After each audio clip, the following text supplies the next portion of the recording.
Hey, what's up? John Sonmez here from SimpleProgrammer.com.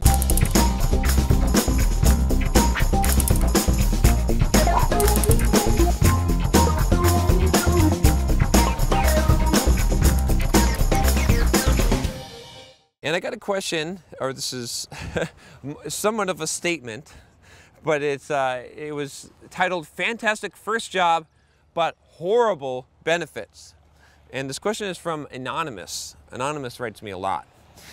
He says here, "Your videos and soft skills book have helped me get my first job." That's cool.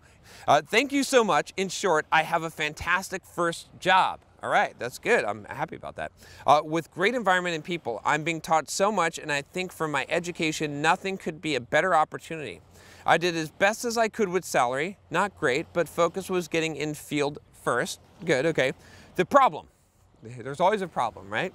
"The benefits, expensive health insurance." So he has expensive health insurance, 3 PTO days, 2 sick, 5 holidays, don't offer remote work days. How should I plan my future there?" So here's the thing, okay? Let me point you to a chapter in my new book called The Complete Software Developer's Career Manual or Career Guide.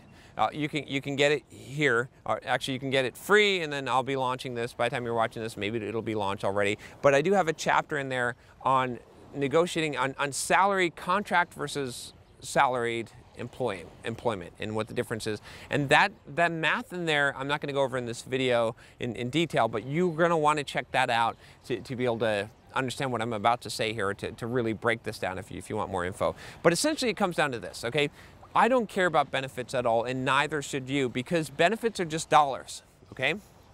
When it comes down to it, if you say you have the company that you're working for has an expensive healthcare plan, okay, fine, but you realize that the healthcare is just dollar, right? If you had 100% coverage, right? If you had a great healthcare plan, like if you work for Google or Microsoft where they give like employees 100% coverage, that's just dollars that they're not paying you salary. So if I have a choice, honestly, I would rather take a job with 0 benefits and I just say, give me the money. Just give me the money. I don't want your free sodas. I don't want don't pay for my health care. I'll take care of that myself. Don't give me vacation or any of that.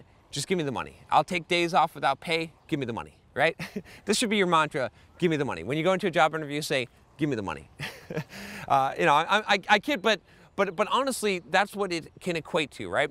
It's always going to be down to the dollars. So a lot of times it does make sense to be a contractor because you're seeing the money up front. But when you compare contract and salary job, you got to look at benefits. You just take those benefits and you equivalate them to dollars, to what is the money, and that's what it's actually worth. Sometimes people put too much stock and too much value into benefits, which really just comes down to dollars. I mean, honestly, you can translate any benefit. There's no benefit really that a company can give you that you can't buy on your own. Yet, if a company says, hey, one of the benefits for our employees is that you could have free sodas, whatever you want. Every day we have a refrigerator and it's stocked with sodas and Snicker bars, and you could just take any soda or Snicker bar that you want. You're like, gosh, that's such a great benefit. I'll take that job. And you take a job that pays you $10K less a year because you get free sodas. That's just dumb. That's stupid because you're not equating things correctly. So why am I getting into this? Because in your case here, in this case, in the case of Mr. Anonymous, you've got an excellent job, right? You're in a learning environment. Maybe your pay is not as great as you'd like. You've got great co-workers. This is your first job. Don't worry about the benefits right now. Just worry about the pay, okay? Eventually you'll take another job and maybe it'll have better benefits. Maybe it won't. It doesn't matter. Ultimately though, when you start looking at it in terms of pay, right?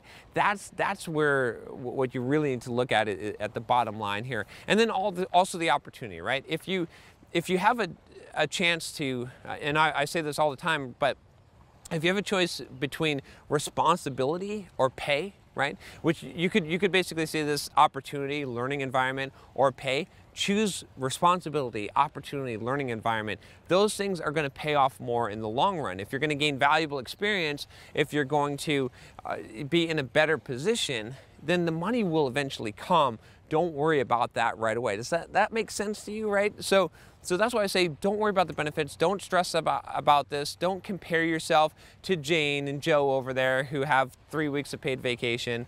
You're in a good environment. You got a good job. Maybe your pay isn't where it needs to be, but you can fix that later on. Learn as much as you can. If you feel like you're stagnating and you feel like you're not growing anymore, that's totally different. Then maybe get another job or get your pay bumped up and work on that. But if you're in a good environment in all those other areas, then hey, just because you don't have the best benefits, that doesn't matter that much, right? It all equivalates down to pay. You got to remember that. Otherwise you get tricked by that psychological trick. Like I said, it can seem like such a better job because they have a cafeteria where you can eat wherever you want and they comp it. But that's just like, what is that worth? That's like worth $15 a day, okay, maybe, right? Or if you're really gonna, or it's actually might be a bad thing, right? Because now you're gonna feel like you got all this free food, so you're gonna eat a whole bunch of junk over there, and you're gonna gain a whole bunch of weight, and so that you can use $30 a day worth of free food. Ridiculous, okay? So break it down, look at the monetary, look at the opportunity. Don't be fooled by the glitz and the glamour and all the benefits, because that doesn't really matter. It always comes down to the bucks. Give me the money. All right, if you like this video, click that subscribe button below. If you got a comment on this, I'd definitely like to hear your input. If you have a similar experience or you've made this decision before, if you've got shitty benefits, go ahead and write your shitty benefits down below. I'll talk to you next time. Take care.